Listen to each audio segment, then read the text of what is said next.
Qui est le premier dans votre vie? Qui est le deuxième dans votre vie? Bonjour et bienvenue au message de ce matin pour ceux qui sont réunis ici à l'Assemblée et pour tous ceux et celles qui sont également réunis avec nous sur Zoom, sur Internet. L'apparition du chiffre 2, nous parlons du chiffre 2 dans la Bible. Nous lisons dans Genèse déjà, le chapitre 1, verset 16, « Dieu fit les deux grands luminaires, le plus grand luminaire pour éclairer le jour et le plus petit luminaire pour présider à la nuit. » Le mot « Dieu » apparaît dans tous les livres de la Bible, sauf deux, qui sont les Cantiques des Cantiques et le livre d'Esther. Le verset le plus court de la Bible est « Jésus pleura », trouvé dans Jean 11, 35, ne contient que deux mots. Sur les 10 livres les plus courts, Agée, le livre du prophète Agée, n'a que 2 chapitres. Quand j'ai commencé à étudier les chiffres, les nombres dans la Bible, j'ai vu que ça saute du coq à l'âne. Il n'y a pas de suite beaucoup dans les idées. On pourrait prendre chaque verset ou chaque mention du chiffre 2 puis en faire un message. Donc, vous aurez ce matin plusieurs courts messages dans ce message, en espérant, puis je crois que Dieu va nous parler au travers de ce chiffre-là, du 2 dans la Bible, aussi que je vais associer, comme il a été mentionné, au deuxième commandement de Dieu. Et chaque fois, ce sera la même chose avec les autres nombres associés aux 10 commandements de Dieu. Donc, je vais revenir aux 10 commandements un peu plus tard dans le message. Mais le chiffre 2 dans la Bible symbolise le témoignage et le soutien. 2 valent mieux qu'un, parce qu'ils retirent un bon salaire de leur travail. Car s'ils tombent, l'un relève son compagnon. Mais malheur à celui qui est seul et qui tombe sans avoir un second pour le relever. Le chapitre 2 véhicule le sens d'une union. Un homme et une femme, bien qu'au nombre de 2, ne font qu'un dans le mariage. L'homme dit, « Voici cette fois celle qui est os de mes os et chair de ma chair. On l'appellera femme, parce qu'elle a été prise de l'homme. C'est pourquoi l'homme quittera son père et sa mère et s'attachera à sa femme, et ils deviendront une seule chair. » Dans Genèse 2, versets 23 et 24. Il y a aussi l'union entre le Christ et l'Église. Et ça, c'est tout un sujet. On peut voir ça dans 1 Corinthiens, chapitre 12. Mais tel que promis, moi, j'avais eu à cœur d'apporter des messages sur les nombres dans la Bible, comme je vous ai déjà mentionné, à cause de 2 messages de la bonne semence au début de l'année. Je vous ai partagé le premier message le mois dernier lors de l'introduction au nombre dans la Bible. Et aujourd'hui, j'aimerais vous parler du deuxième message de la bonne semence sur la signification des nombres dans la Bible qui est apparu le 4 mars de la bonne semence. Alors, j'aimerais vous lire la bonne semence du 4 mars qui commence avec les versets. Jésus passa toute la nuit à prier. Quand il fit jour, il appela à lui ses disciples et en choisit 12. Donc, dans les 2 articles de la semence, il parcourt un certain nombre de chiffres. Il choisit les 12, il choisit 12 qu'il nomma aussi apôtres dans Luc 6, versets 12 et 13. Après avoir souffert, il se présenta lui-même vivant avec beaucoup de preuves certaines pendant 40 jours Il se montra à eux dans Acte 1, verset 3. Comprendre la Bible, les nombres, jeudi 4 mars 2021, commence en disant, jeudi dernier, nous avons vu que certains nombres ont une portée symbolique. En voici donc quelques autres nombres. Alors, je vous cite toujours la bonne semence. Le nombre 10 peut signifier plusieurs, quand il est dit qu'il y a 10 fois autant dans Genèse 31, 7. 1 Samuel 1, 8, il évoque parfois la responsabilité de l'homme. Nous avons 10 doigts pour agir. Il y avait ainsi les 10 paroles de la loi ou les 10 commandements. Exode 34, verset 28. Le nombre 12 est caractéristique du peuple de Dieu. Il y avait 12 tribus en Israël autrefois. Il y a eu 12 apôtres pour l'Église. Il y aura 12 fondements à la cité céleste, Apocalypse 21, verset 14. Ce nombre exprime ce que Dieu dispose sur la terre pour le salut et le bien des hommes. On voit jusqu'ici que les chiffres, les nombres sont très, très importants, veulent tous dire quelque chose. Nous allons en parler beaucoup de ces nombres-là. Un peu plus tard, le nombre 40 fait souvent référence à une période complète d'épreuves. Ainsi, le peuple d'Israël a été 40 ans dans le désert. Nombre 14, verset 33. Ninive a eu 40 jours pour se repentir. Jonas 3, 4. Le Seigneur Jésus a jeûné 40 jours. Matthieu 4, 2. Le nombre 70, multiple de 7 et de 10, occupe une place spéciale. Il est associé à une intervention particulière de Dieu. Ainsi, l'exil à Babylone a duré 70 ans, Jérémie 25, 11, et le Seigneur a envoyé 70 disciples pour annoncer l'Évangile, dans Luc 10, verset 1. Il y a une note intéressante ici à la fin de cet article de la bonne semence du 4 mars dernier. Et il est écrit, si les nombres ont souvent une valeur spirituelle, il convient cependant de ne pas exagérer leur symbolisme. Il y a une certaine tendance aujourd'hui dans le monde, dans l'Église, justement, d'exagérer leur symbolisme. Comme toujours, il y a deux dangers opposés. Lire la Bible comme un livre scientifique, c'est un danger, ou la lire comme un livre plein de mystères, un autre danger. Lisons-la avec prière et foi, en demandant à Dieu de nous aider à comprendre. Fin de la citation de la bonne semence du 4 mars 2021.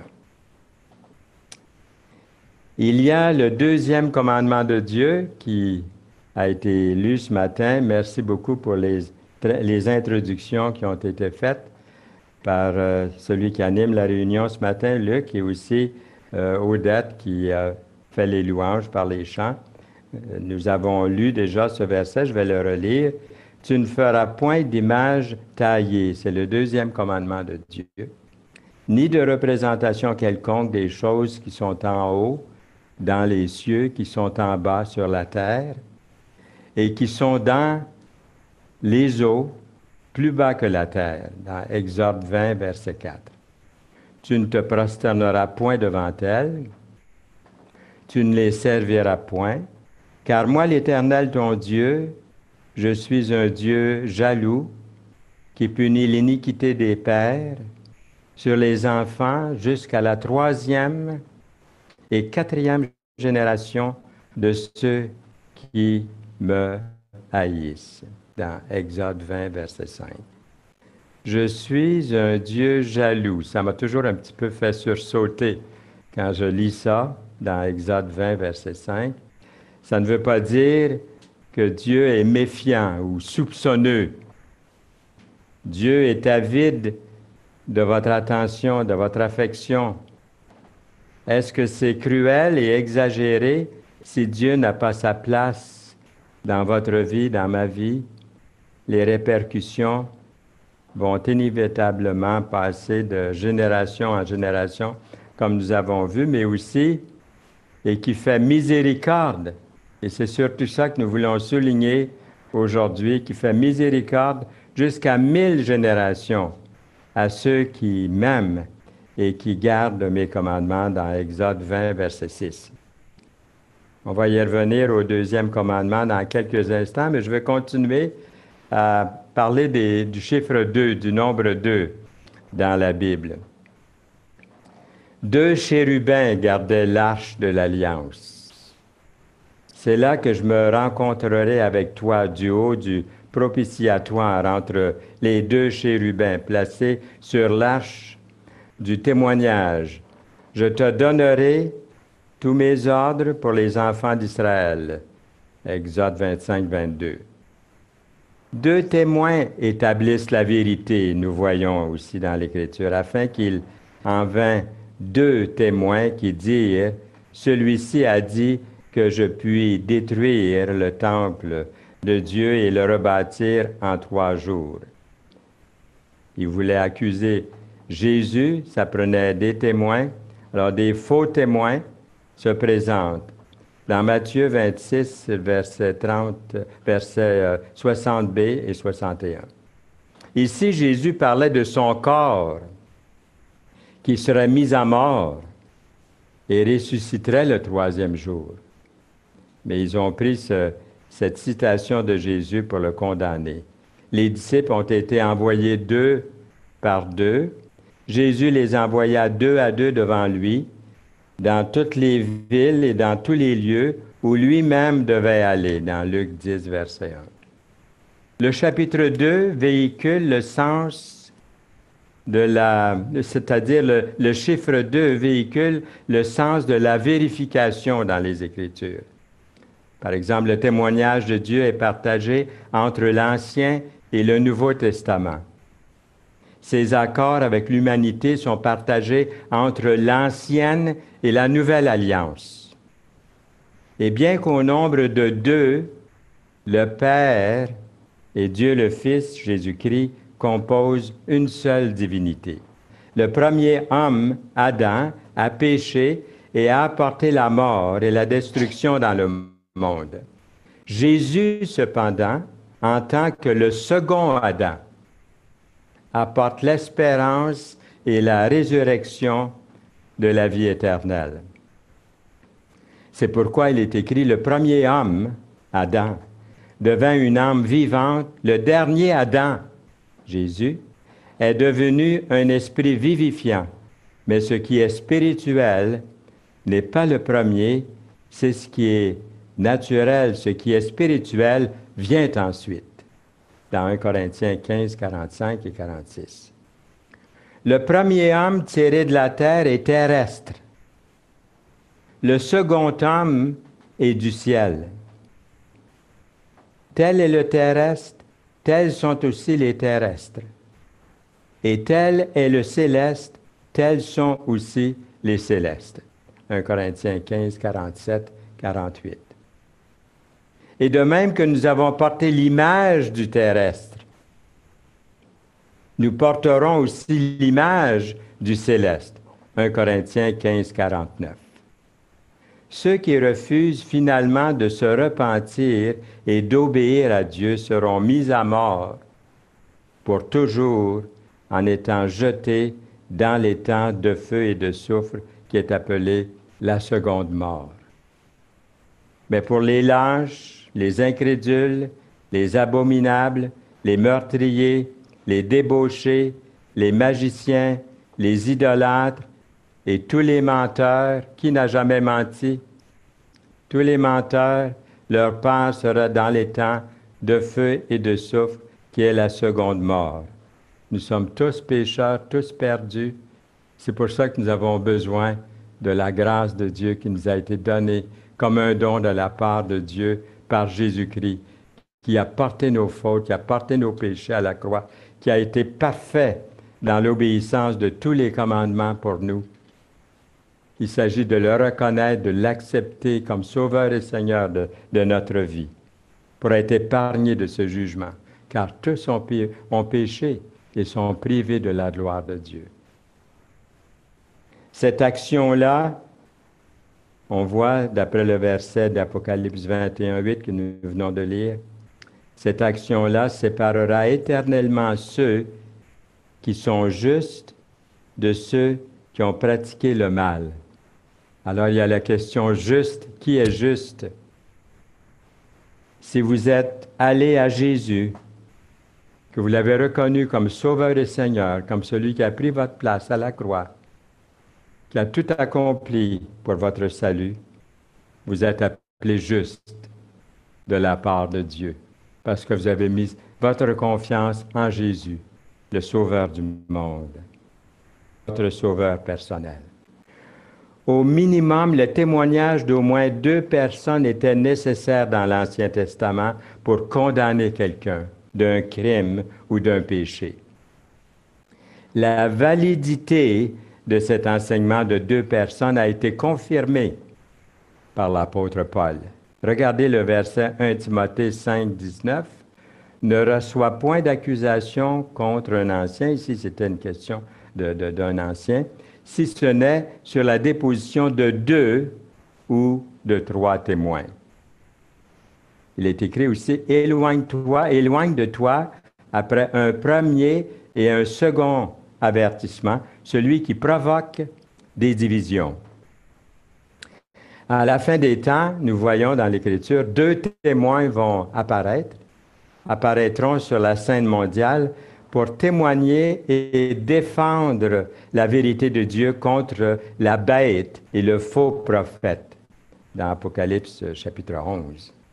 Jésus a envoyé les disciples, nous l'avons déjà vu dans d'autres exemples, par groupe de 2, afin qu'ils puissent non seulement témoigner de ses enseignements et de ses miracles, mais aussi être témoins de ceux qui ont accepté ou rejeté l'Évangile.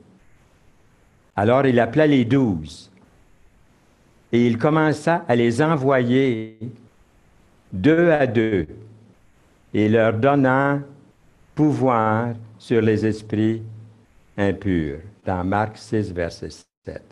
Ils partirent et ils prêchèrent la repentance. Ils chassaient beaucoup de démons et ils oignaient d'huile beaucoup de malades et les guérissaient, dans Marc 6, versets 12 et 13. Le chiffre 2 peut également transmettre la comparaison puis le contraste. L'ancienne alliance était basée sur les bénédictions physiques pour l'obéissance, tandis que dans la nouvelle alliance, c'est basé sur celles qui sont spirituelles. Les bénédictions spirituelles sont mises d'avant du fait que si vous avez reçu Jésus-Christ comme Sauveur et Seigneur, vous avez l'Esprit de Dieu. Il produit en vous des œuvres. Il produit aussi des actions qui vous aident à suivre les 10 commandements de Dieu. Ce n'est pas qu'on les met de côté, c'est qu'avec l'Esprit de Dieu, nous avons l'aide du Seigneur pour vivre pour lui. Dans l'Ancien Testament, la circoncision physique était requise pour être considérée comme faisant partie du peuple de Dieu. Tandis que le Nouveau Testament exige la circoncision, et la circoncision spirituelle, la circoncision du cœur et de l'esprit. Dieu n'exigeait autrefois l'obéissance soit prise à la lettre de ses lois. Mais il appelle maintenant, aujourd'hui, l'homme régénéré, qui a l'Esprit de Dieu, à obéir également à l'intention spirituelle de la loi. Et nous avons l'Esprit, c'est une joie. Les choses qu'on aimait autrefois et qui étaient péchées, qui étaient mauvaises, qui étaient des choses mauvaises, qui étaient mal, qui étaient fautives, on les aimait.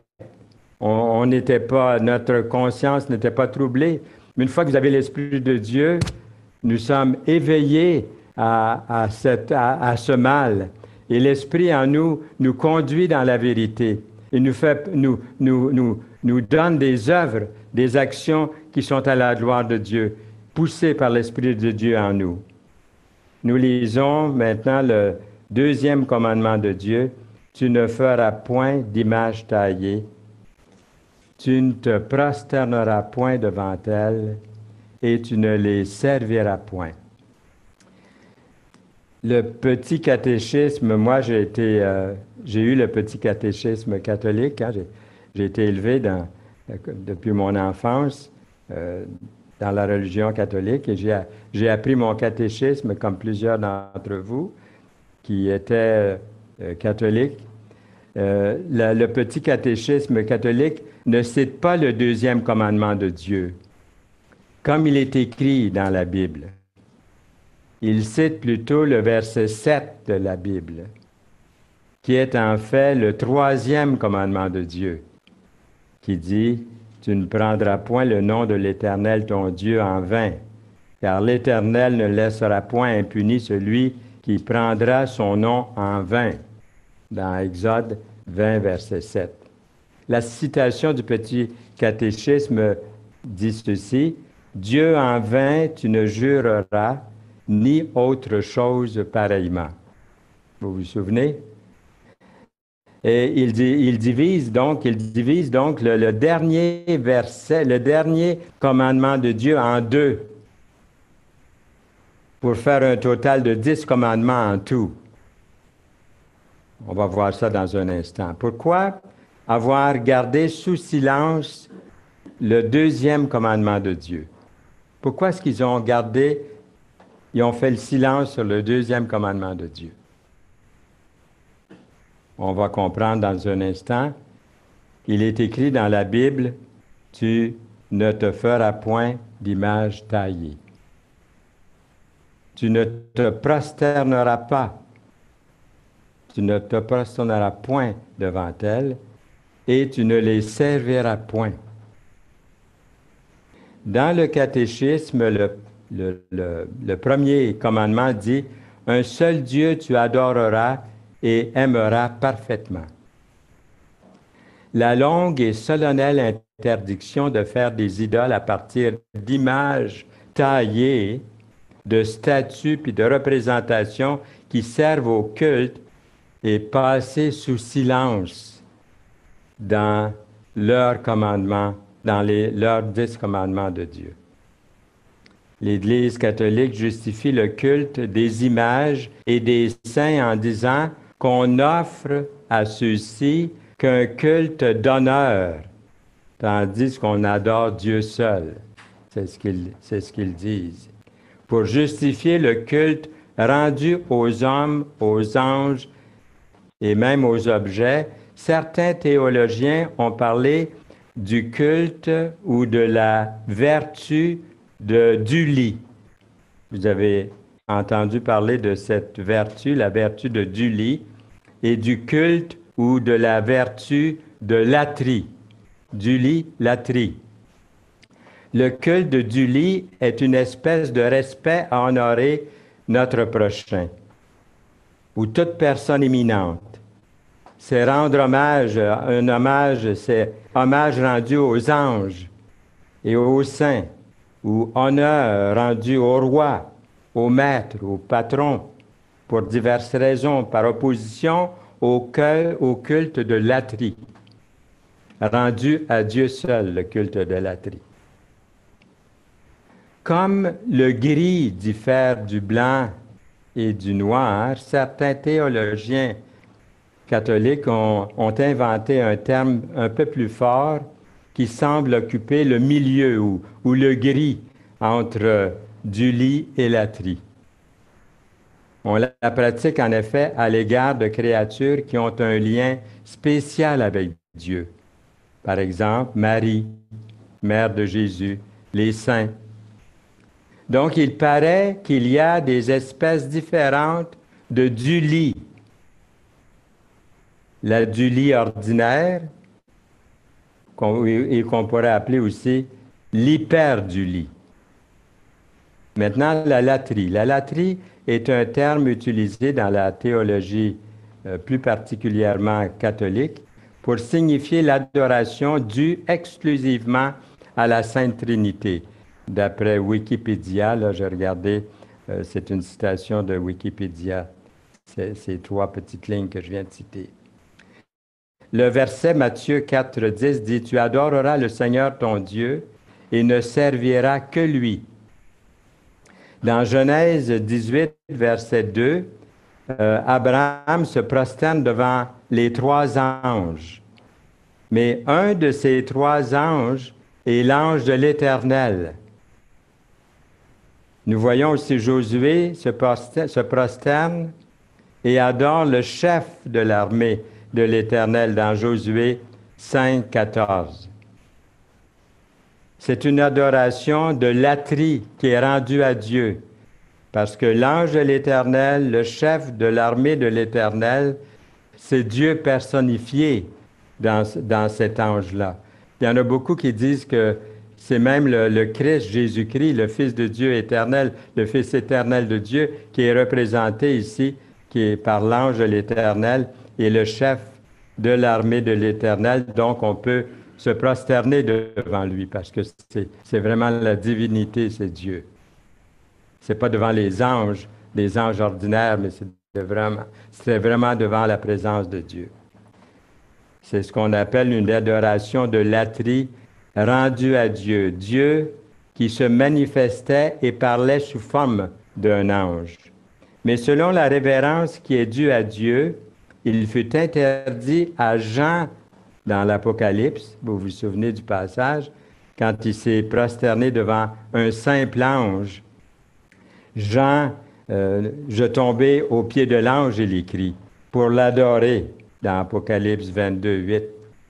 Mais l'ange me dit, garde-toi de le faire. Je suis ton compagnon de service et celui de tes frères, les prophètes, et de ceux qui gardent les paroles de ce livre. Adore Dieu. Aujourd'hui, le mot adore est vraiment galvaudé, vous ne trouvez pas? On adore son chien, on adore le beau paysage, on adore les vedettes, on adore notre travail. On utilise le mot adore à peu près pour tout. Mais je trouve qu'on fait une erreur, personnellement, lorsqu'on fait ça, parce que la parole dit « adore Dieu ». On doit adorer Dieu seul. Et ce mot-là, en français, devrait être utilisé seulement pour Dieu, d'après ce que je comprends ici des Écritures. Lorsque Pierre entra, Corneille, qui était allé au-devant de lui, tomba à ses pieds, aux pieds de Saint-Pierre, comme on aurait dit autrefois. Il tombe aux pieds de Pierre. Qu'est-ce qui arrive? Il se prosterne. Mais Pierre le releva en disant, « Lève-toi, moi aussi, je suis un homme. » Dans Actes 10, versets 25 et 26. Mon premier travail que j'ai eu, je n'entrerai pas dans les détails, mais on a eu la visite dans le bureau où je travaillais de l'évêque du Monseigneur de la ville de Trois-Rivières qui visitait la compagnie où je travaillais. Et puis, il entrait dans différents départements. Il est entré dans notre département et tous ceux qui étaient d'allégeance catholique se sont mis à genoux, se sont prosternés devant l'évêque. Et moi, tout de suite, j'étais déjà né de nouveau, un enfant de Dieu, et j'ai tout de suite entendu dans mon esprit tous ces passages que nous avons ici ce matin. Et je suis resté debout. J'ai simplement incliné la tête par respect, mais je suis resté debout, je ne me suis pas prosterné. Vous auriez dû voir la réaction de mes collègues de travail après. Ils m'ont dit que c'était par orgueil, que je n'avais pas respecté celui qui représente Dieu sur la terre, et puis toutes sortes de choses comme ça. On voyait que pour eux, c'était acceptable de se prosterner devant un homme. Mais celui qui est supposé d'être le premier pape a relevé Corneille en disant « Je ne suis qu'un homme ». Voyez-vous? Je le rends très, très simple pour que ça soit bien compris que c'est ce que la parole nous enseigne. Les apôtres nous mettent en garde de façon solennelle contre les idoles. Il y a toutes sortes d'idoles, on va le voir, que nous pourrions avoir dans nos cœurs. Petits enfants, nous lisons dans 1 Jean 5, 21. Petits enfants, gardez-vous des idoles. Je connais quelqu'un qui pensait que ça voulait dire de garder plein d'idoles dans son garde-robe, d'en empiler. Il avait compris ça comme ça. Mais ça veut dire gardez-vous loin des idoles. Gare aux idoles. Dans 1 Jean 5, 21. Mes bien-aimés, fuyez l'idolâtrie. 1 Corinthiens 10, 14. Nul ne peut servir deux maîtres, car où il haïra l'un et aimera l'autre, ou il s'attachera à l'un et méprisera l'autre. Vous ne pouvez servir Dieu et Mammon, dans Matthieu 6, verset 4.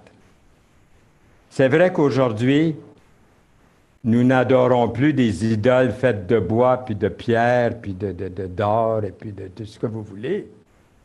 On n'adore plus ces choses-là aujourd'hui, mais plusieurs se fabriquent quand même leur propre Dieu. On dirait qu'aujourd'hui, il existe un Dieu pour chaque occasion. Mais encore aujourd'hui, dans plusieurs endroits dans ce monde, il existe des idoles de bois. Ça existe encore. Allez voir sur Internet les pays, les cultures où on a encore des idoles de toutes sortes de matériaux. Pour bien des gens, c'est ce que veut dire le deuxième commandement de Dieu, d'adorer des choses bizarres comme des idoles faites de bois ou de pierre ou d'argent. Mais vu qu'ici, on ne fait plus ces choses-là, pourquoi un tel commandement? Pourquoi un tel commandement? L'idolâtrie, c'est quelque chose de beaucoup plus subtil qu'une statue de bois. Un prédicateur puritain du nom de Thomas Watson, qui a vécu dans les années 1600, a bien résumé sa pensée concernant le premier commandement. Il écrit, « Dans le premier commandement, adorer un faux Dieu est défendu. Dans le deuxième commandement, adorer le vrai Dieu d'une mauvaise manière est défendu. » L'idolâtrie, c'est la mauvaise représentation visuelle de Dieu. Prendre le nom du Seigneur en vain est une mauvaise représentation verbale de Dieu. Plusieurs se sont fabriqués un Dieu sur mesure. C'est un sujet fréquent dans l'Ancien Testament. Chaque famille avait ses propres dieux. Les prophètes de l'Ancien Testament se sont moqués de l'adoration des idoles. Dans Ésaïe 44, par exemple, ces arbres servent à l'homme pour brûler, il en prend, et il se chauffe, il y met aussi le feu pour cuire du pain, il en fait également un Dieu qu'il adore, il en fait une idole devant laquelle il se prosterne, 44, versets 15 à 17 d'Ésaïe, car les coutumes des peuples ne sont que vanité, on coupe le bois dans la forêt, la main de l'ouvrier le travaille avec la hache, on l'embellit avec de l'argent et de l'or, on le fixe avec des clous et des marteaux pour qu'il ne branle pas. Jérémie 10, 3 à 5. C'est incroyable que quelqu'un puisse se faire une sculpture et l'appeler son Dieu. J'avais un certain talent pour faire du dessin quand j'étais plus jeune. J'ai peut-être pas perdu le talent, mais j'en avais un que je pratiquais souvent. Puis un jour, j'ai fait l'image de Sainte Thérèse de l'Enfant Jésus. Vous l'avez déjà vu, ceux qui... Et moi, j'ai fait ça. Et mon père a trouvé ça tellement bon, on n'était pas encore nés de nouveau, on n'avait pas encore eu la parole de Dieu chez nous. Il a trouvé ça tellement beau, il dit, je vais aller trouver le prêtre et je vais le faire bénir pour qu'on puisse prier devant cette image-là, se prosterner devant Sainte Thérèse de l'Enfant Jésus. Pour ceux qui ont été autrefois, dans cette croyance, vous savez très bien que je n'exagère pas ici. Ça se faisait régulièrement autrefois, peut-être moins aujourd'hui. On peut essayer de comprendre. Dieu est invisible, c'est dur à comprendre. Une image fabriquée pour nous rappeler Dieu, bon, on se dit, ça pourrait nous aider peut-être dans la prière. Et petit à petit, l'image cesse de représenter Dieu et commence à prendre la place de Dieu. Nous avons l'exemple du serpent d'airain dans l'Écriture, érigé pour que les gens se souviennent de la guérison de Dieu. Le peuple vint à Moïse et dit, « Nous avons péché car nous avons parlé contre l'Éternel et contre toi. Prie l'Éternel afin qu'il éloigne de nous ces serpents. » Moïse pria pour le peuple. Nombre 21, 7. L'Éternel dit à Moïse, « Fais-toi un serpent brûlant et place-le sur une perche. Quiconque, n'importe qui, quiconque, aura été mordu et le regardera, conservera la vie. » Nous avons une belle image dans Jean chapitre 3 de Jésus qui est sur la croix. Et un regard sur la croix pour être sauvé. C'est suffisant. Quiconque aura été mordu par le péché ici, mordu par le serpent, conservera la vie. Nombre 21, 8. Moïse fit un serpent d'airain et le plaça sur une perche. Et quiconque avait été mordu par un serpent et regardait le serpent d'airain conservait la vie. Nombre 21, verset 9. Plusieurs années plus tard, le serpent d'airain était devenu une idole. Est-ce que ça vous surprend? Ézéchias, fils d'Akaz, roi de Juda, régna. Il fit disparaître les hauts lieux, brisa les statues, abattit les idoles et mit en pièces le serpent d'airain que Moïse avait fait, car les enfants d'Israël avaient jusqu'alors brûlé des parfums devant lui. On l'appelait Néhustan, dans 2 Rois 18, verset 1a et le verset 4. Il y a des symboles qui peuvent devenir des idoles. Plusieurs personnes vénèrent des objets tels que, nous l'avons mentionné là, le crucifix par exemple, ou des statues. La superstition prend alors le dessus. Même le livre, la Bible, peut devenir, pour certains, un objet magique. C'est paradoxal, mais souvent l'idolâtrie commence par de bonnes intentions. Un objet qui nous aide à prier peut devenir une barrière à notre adoration. Le 21e siècle a-t-il aussi ses idoles? Est-ce qu'il a ses idoles, le 21e siècle? Le Petit Robert dit ceci, le dictionnaire Petit Robert dit ceci, représentation d'une divinité, image, statue, que l'on adore comme si elle était la divinité elle-même. Personne ou chose qui est l'objet d'une sorte d'adoration. Faire de quelqu'un son idole. Vedette de la chanson et du spectacle, adulé du public, etc. Citation du Petit Robert sur l'idolâtrie ou l'idole. Les choses sont devenues plus importantes que les personnes. Nous avons l'exemple de la Révolution tranquille, que nous avons connue ici, et aussi la Révolution industrielle. Les appareils de toutes sortes que nous avons maintenant aujourd'hui sont devenus, et vous allez le voir comme moi, sont devenus pour bien du monde plus importantes même que les gens, que les personnes. Je ne vous dis rien d'exagéré ici. Quelles sont les choses les plus importantes dans ma vie, dans votre vie? L'idolâtrie n'est pas seulement le lot de ce qu'on appelle les nations primitives avec leurs idoles de bois. La plupart des nations dites civilisées ont l'argent comme idole. Paul l'apôtre donne une définition de l'idolâtrie. Faites donc mourir ce qui, dans vos membres, est terrestre. La débauche, l'impureté, les passions, les mauvais désirs, la cupidité qui est une idolâtrie. Colossiens 3:5.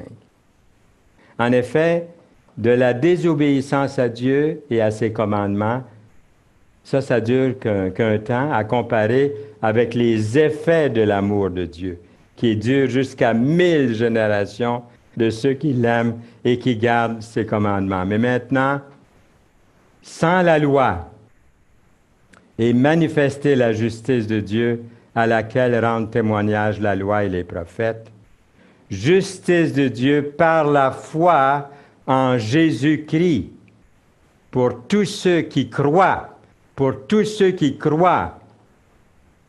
par la foi en Jésus-Christ pour tous ceux qui croient, il n'y a point de condamnation. Est-ce que vous pouvez dire un gros Amen à ça? Un gros Alléluia à ça? C'est merveilleux. Gloire à Dieu dans Romains 3, 21 et 22. Car tous ont péché. Tous. Il y a des gens qui disent, je ne fais pas de péché, moi. Ils se comparent à d'autres. Ils se pensent meilleurs que les autres, mais tous ont péché. Tous ont désobéi à un des 10 commandements de Dieu. Car tous ont péché, nous dit la Bible, et sont privés de la gloire de Dieu. Et ils sont gratuitement justifiés par sa grâce, par le moyen de la rédemption qui est en Jésus-Christ. Romains 3, 23 et 24. C'est lui que Dieu a destiné à être par son sang pour ceux qui croiraient, victime propitiatoire. Romains 3, 25. La Bible se sert de l'expression victime propitiatoire ou victime d'expiation, qu'on pourrait dire aussi, selon les versions, à propos du sacrifice de Jésus pour nos péchés. Il a obéi à la loi, il a porté nos péchés à la croix. Dieu prouve son amour envers nous, en ce que lorsque nous étions encore des pécheurs, Christ est mort pour nous. Romains 5, 8. Si tu confesses de ta bouche, écoutez bien, si tu confesses de ta bouche le Seigneur Jésus, est-ce que vous êtes prêt à confesser de votre bouche le Seigneur Jésus? Et si tu crois dans ton cœur que Dieu l'a ressuscité des morts, est-ce que vous pouvez dire sincèrement du plus profond de votre cœur, je crois dans mon cœur que Dieu a ressuscité Jésus-Christ d'entre les morts? L'Écriture dit, si vous pouvez le faire, elle dit, tu seras sauvé. Si tu crois dans ton cœur que Dieu a ressuscité des morts Jésus-Christ, le Seigneur Jésus, tu seras sauvé. Et finalement, je termine avec ce texte de Romains 19, car c'est en croyant du cœur qu'on parvient à la justice. Et c'est en confessant de la bouche qu'on parvient au salut. Pouvez-vous dire que vous allez être sauvés, que vous êtes sauvés, que vous allez mourir, tous meurent, et que vous allez faire face à Dieu et que vous allez pouvoir lui dire, Jésus a été mon sauveur, il est mon sauveur. Je l'ai confessé de ma bouche, je l'ai cru dans mon cœur, puis je l'ai confessé comme Seigneur et Sauveur de ma vie.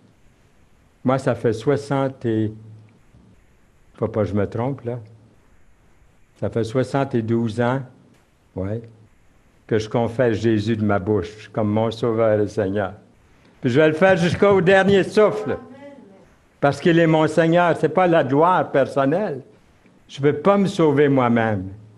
Même si j'étais jeune lorsque je l'ai accepté comme Sauveur et Seigneur, il a fallu que je réalise que j'étais perdu sans lui.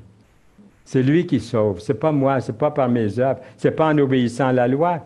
J'ai failli à la loi, à l'obéissance de la loi. À au moins un des commandements. J'ai été menteur. Je suis encore menteur. J'ai encore ma vieille nature.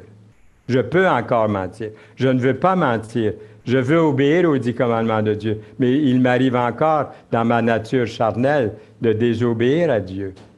Mais grâce soit rendue à Dieu, gloire soit rendue à Dieu, qu'il m'a fait grâce en portant mes fautes sur lui, en me donnant gratuitement, comme nous avons vu, le salut éternel. C'est en croyant du cœur qu'on parvient à la justice. C'est en confessant de la bouche qu'on parvient au salut, selon ce que dit l'Écriture. Quiconque croit en lui ne sera point confus. Amen. Amen. Seigneur, merci pour ta parole. Conduis-nous aujourd'hui, précède-nous dans notre marche pour toi. Au nom de Jésus-Christ. Amen.